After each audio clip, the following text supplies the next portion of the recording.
melange of Dogen's Mountains and Waters Sutra, recently chanted on the trail below Mount Baker. Because green mountains walk, they are stable and still. Although they walk more swiftly than the wind, someone in the mountains does not notice or understand.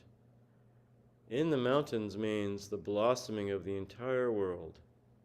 People outside the mountains do not notice or understand the mountains walking. Those without eyes to see mountains cannot notice, understand, or hear this. So clearly examine the green mountains walking and your own walking. Examine walking backward and walking forward and backward walking and forward walking, and investigate the fact that walking forward and backwards has never stopped since before the very moment form arose. Because mountains are high and broad, their way of riding the clouds always extends from the mountains. The wondrous power of soaring in the winds come freely from the mountains. Water is neither strong nor weak, nor wet nor dry, neither moving nor still, neither cold nor hot. Water is neither existent or non-existent, neither diluted nor enlightened. When water solidifies, it is harder than a diamond. Who can crack it? When water melts, it is softer than milk. Who could destroy it? When dragons and fish see water as a palace, they may not realize that it flows. They may not think it flows. If an outsider tells them, what you see as a palace, dear dragon or fish, is running water, the dragons and fish may be astonished, just as we are, when we hear the words mountains flow. Nevertheless, there may be some dragons and fish who understand that railings and pillars of palaces and pavilions are flowing water. Although mountains belong to the nation, but mountains belong to people who love them. When mountains love their master, a wise person enters the mountains. Since mountains belong to the wise people living there, trees and rocks are abundant, and birds and animals are inspired. There are mountains hidden in treasures. There are mountains hidden in swamps. There are mountains hidden in the sky. There are mountains hidden in mountains. There are mountains hidden in hiddenness. This is how we study. Because mountains belong to the nation, mountains belong to people who love them. So beautiful, huh? And so Both. So we were talking about this. We chanted it along the trail, and then one evening after Zazen, we went out in this little meadow as the sun went down, and we're talking about this. Fortunately, we got so into talking about it, we got chilled to the bone. It was really hard to get warm again that night for several of us. It gets cold in the mountains. But anyway, we were just kind of trying to puzzle it out together, which was fun, kind of a little bit like Chris's Dogen group. And one of our members, Kit, said it was really for him all about perspective and seeing things a different way, depending on where you are and how you look. And he said it reminded him of a powerful native story called The Story of Jumping Mouse, which he summarized for us. Yeah. And that struck a chord for me, actually, because I knew the story of Jumping Mouse and I'd forgotten it. One of the most important parts of my education was actually my senior year of high school. I transferred to a different school to participate in this tiny alternative school. One teacher, 18 students. It was called the Learning Community. This teacher was just a brilliant, wise, warm guy, and he figured, these kids, they need something integrated, and they need community. They don't need to just go to English and then to math and then to blah, blah, blah. So he integrated all these things together and somehow sold the school board on it. And I think because he kind of just didn't cause trouble, they let him do it for 30 years. Well, the minute he retired, the program was gone. But it was really powerful for me. Very integrative, project-based, community-oriented, lots of community decisions, consensus decisions about our curriculum. When does that happen in high school? And Gary Bacon is a teacher. Gary also managed to slide in lots of spirituality and philosophy and kind of things that high school kids in middle-class America had never heard of, at all. And it was actually in that program that I had my first visit to a Zen center. And you can see that must have stuck. So anyhow, Gary also read us the same story. So in honor of Gary, who I got to see last April, he's 85 or 6 now, doing pretty good. I want to share with you too the story of Jumping Mouse. Because it's kind of a Dharma story. All good stories are, I guess, really. I do always worry and wonder a little telling, a native story, is it really true to the original? And when the settlers and anthropologists and all whoever collected them, gimme, they often kind of cleaned them up and made them sound more like Western stories. But this one appears to be a fairly legit Plains Indian Sundance story. I can ask Jeff sometime if he's heard this at Sundance. Jeff, Kate's husband, has been to Sundance many times. So here's the story of Jumping Mouse. So please be comfortable. Enjoy a story. Let's see what we can learn from this little mouse.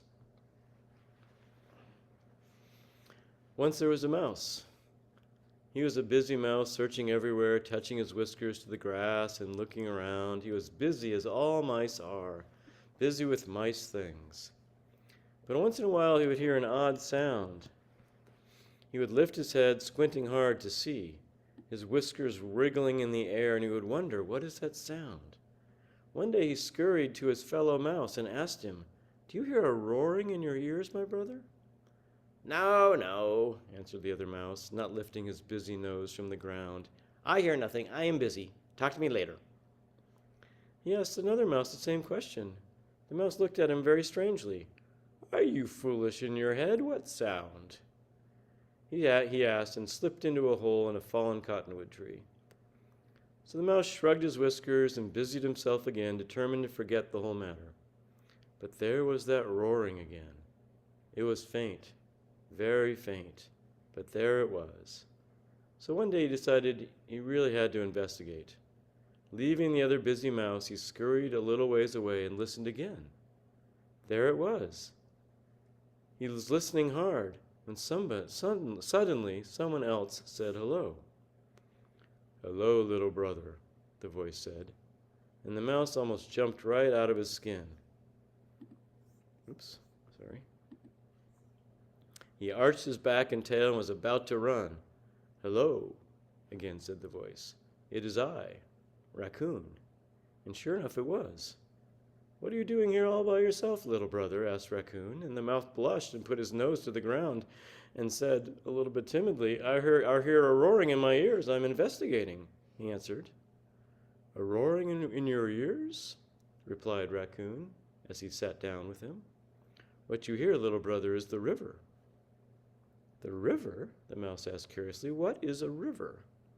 "Walk with me, and I'll show you the river," Raccoon said. Little Mouse was terribly afraid, but he was determined to find out once and all about this roaring.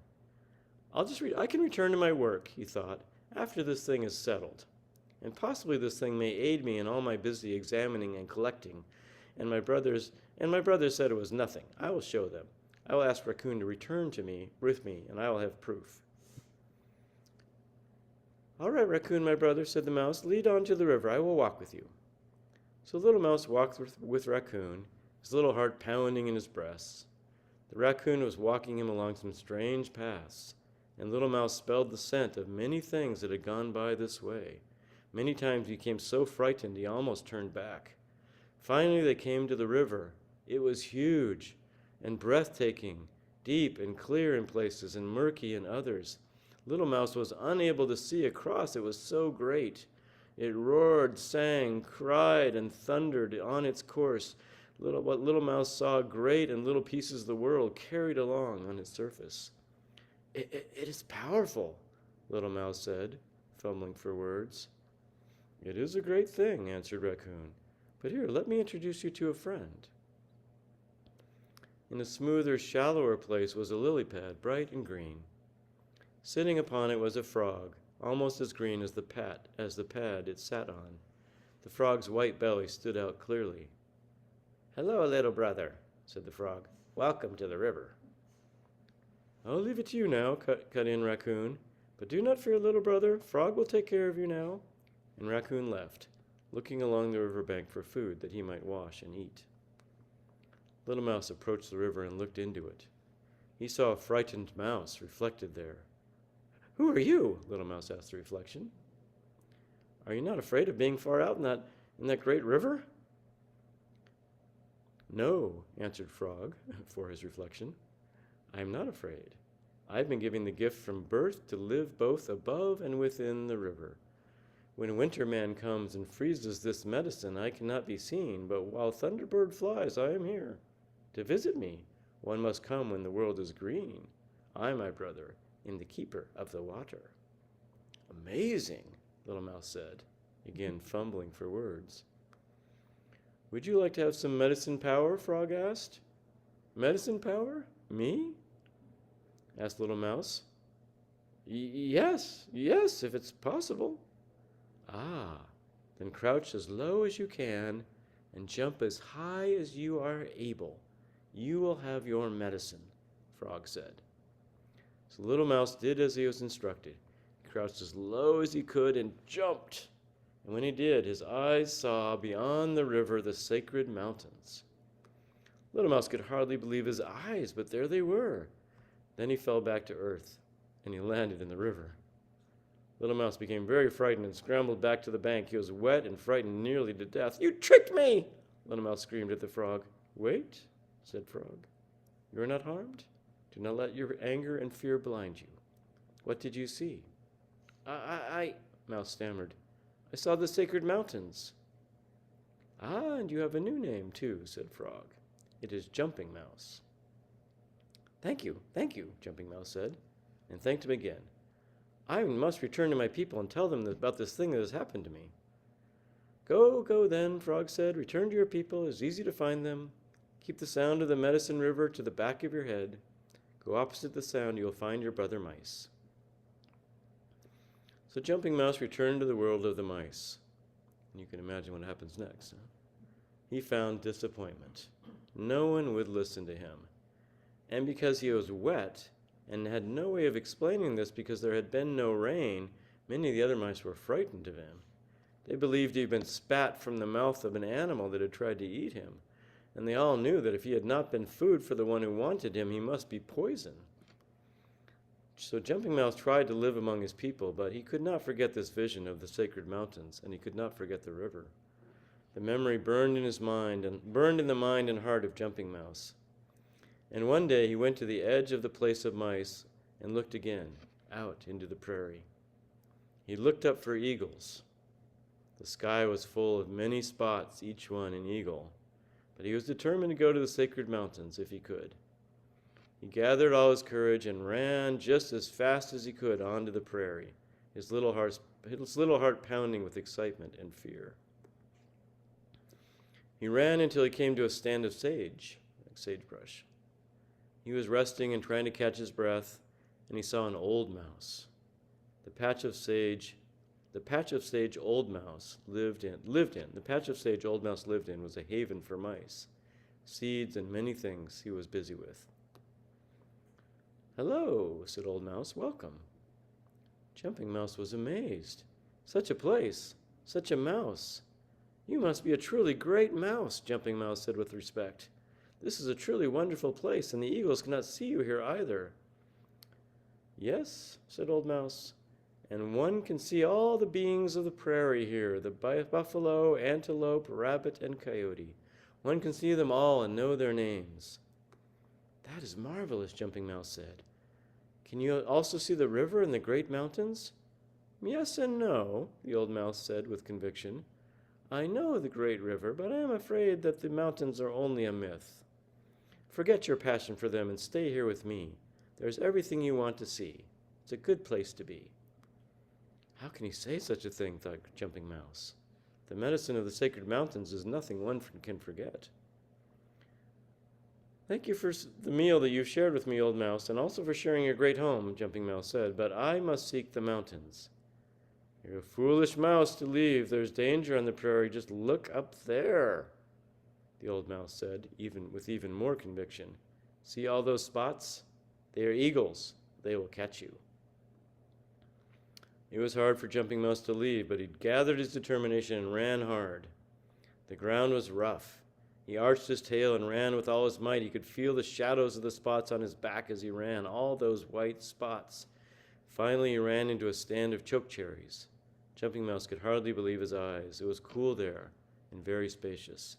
There was water, cherries, and seeds to eat, grasses to gather for nest, holes to be explored, and many busy things to do. There were a great many things to gather.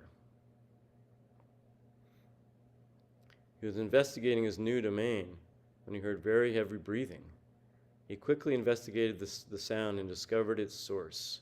It was a great mound of hair with black horns. It was a great buffalo. Jumping Mouse could hardly believe the greatness of the being he saw lying there before him. It was so large that Jumping Mouse could have crawled into one of his great horns. Such a magnificent being, thought Jumping Mouse, and he crept closer.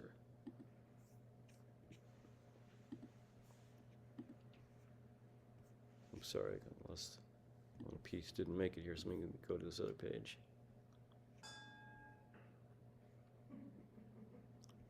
Oh, here we go.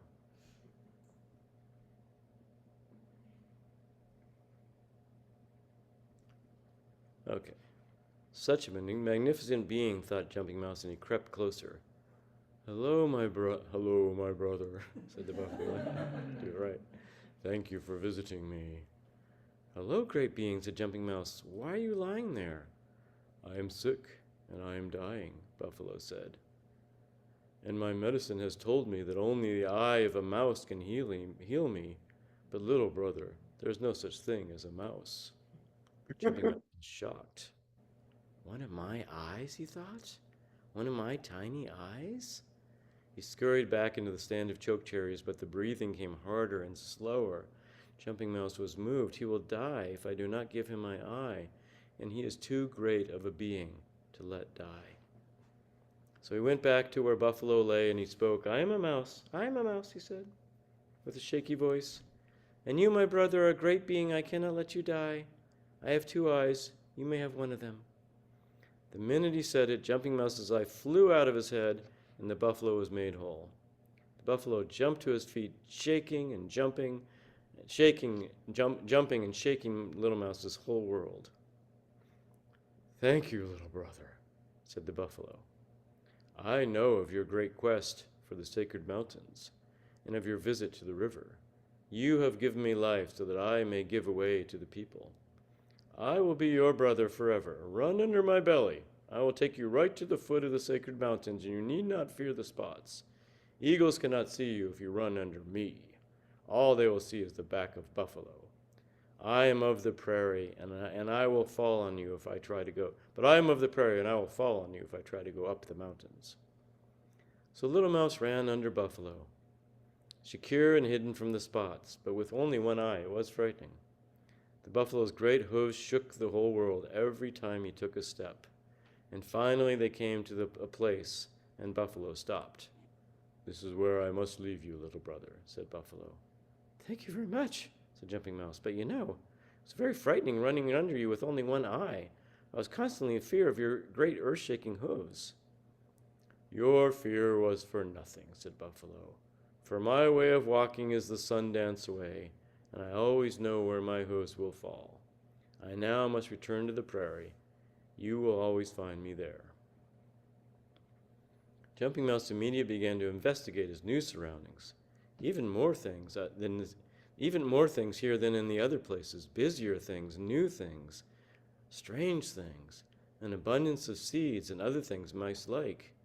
In his investigation of these things, suddenly he ran upon a gray wolf who was sitting there doing absolutely nothing. Hello, brother wolf, Jumping Mouse said. This is written all in the mail. I don't know what the original was. The wolf's ears came alert, and his eyes shone. Wolf! Wolf! Yes, that's what I am. I am a wolf. But then his mind dimmed again. It was not long before he sat quietly again, completely without memory as to who he was. Each time Jumping Mouse reminded him who he was, he became excited with the news, but then would soon forget. Such a great being, thought Jumping Mouse, but he has no memory. So Jumping Mouse went to the center of his new place and was quiet. He listened for a long time to the beating of his heart. Then suddenly he made up his mind. He scurried back to where the wolf sat and he spoke. "Brother Wolf?" Jumping Mouse said. "Wolf! Wolf!" said the wolf. "Yes, Brother Wolf," said Jumping Mouse. "Please listen to me. I know what will heal you. It is one of my eyes, I think, and I want to give it to you. You are a greater being than I. I am only a mouse. Please take it." When Jumping Mouse stopped speaking, his other eye flew out of his head, and the wolf was made whole. Tears fell down the cheeks of the wolf, but his little brother could not see them now, for he was blind. "You are a great brother," said the wolf, "for now I have my memory. But now you are blind. I am the guide into the sacred mountains. I will take you there. There is a great medicine there, the most beautiful lake in all the world, and all the world is reflected there. The people, the lodges of the people, and all the beings of the prairies and skies are there." "Please take me there," Jumping Mouse said. And Wolf guided him through the pines to the medicine lake, and Jumping Mouse drank the water from the lake, and the wolf described the beauty of it to him. "I must leave you here," said Wolf. "I must return so I may guide others, and you can remain as long as you like." "Thank you, my brother," said Jumping Mouse. "But although I am frightened to be alone, I know you must go, so you can show others the way." Jumping Mouse sat there, trembling in fear. It was no use running, for he was blind, but he knew an eagle would find him soon. He felt a shadow on his back. He heard the sound that eagles make. Maybe it's like our bald eagles. He felt a shadow on his back. He braced himself for the shock, and the eagle hit, and Jumping Mouse went to sleep. Then he woke up. The surprise of being alive was very great, but now he could see. Everything was blurry, but the colors were beautiful. I can see, said Jumping Mouse, again and again. A blurry shape came towards Jumping Mouse. Jumping Mouse squinted hard, but the shape remained a blur. "Hello, brother," said the voice. "Do you want some medicine?" "Some medicine for me?" asked Jumping Mouse. Yes, yes." "Then crouch down as low as you can and jump as high as you can." Jumping Mouse did as he was instructed. He crouched as low as he could and jumped, and the wind caught him and carried him higher. "Do not be afraid," the voice called to him. "Hang on to the wind and trust." Jumping Mouse did. He closed his eyes and hung on to the wind, and it carried him higher and higher. Jumping Mouse then opened his eyes, and they were clear. And the higher he went, the clearer they became. And Jumping Mouse saw his old friend upon a lily pad far below on the beautiful Medicine Lake. It was Frog. "You have a new name again," said Frog. "You are Eagle." So that's the story of Jumping Mouse that Dogen reminded one of our members on the hike and reminded me of something deep in my past. I'm sure I heard it with very different ears when I was 16, 17. But still, there's plenty there. So I'm curious to invite you to circle up. Maybe this side and that side can make a circle of however many you are, 5, and people online. Is there anything in that story, that mirrors your life or feels important or feels helpful? I mean, it's sort of sweet and cute, but there's a lot there, Things just on the outside of your consciousness, being drawn to find out, other people not understanding and believing you, right? Needing to keep going, making sacrifices, taking care of others, and so on and so forth. And then in the end, we're all eagle. Maybe we were all along. Okay?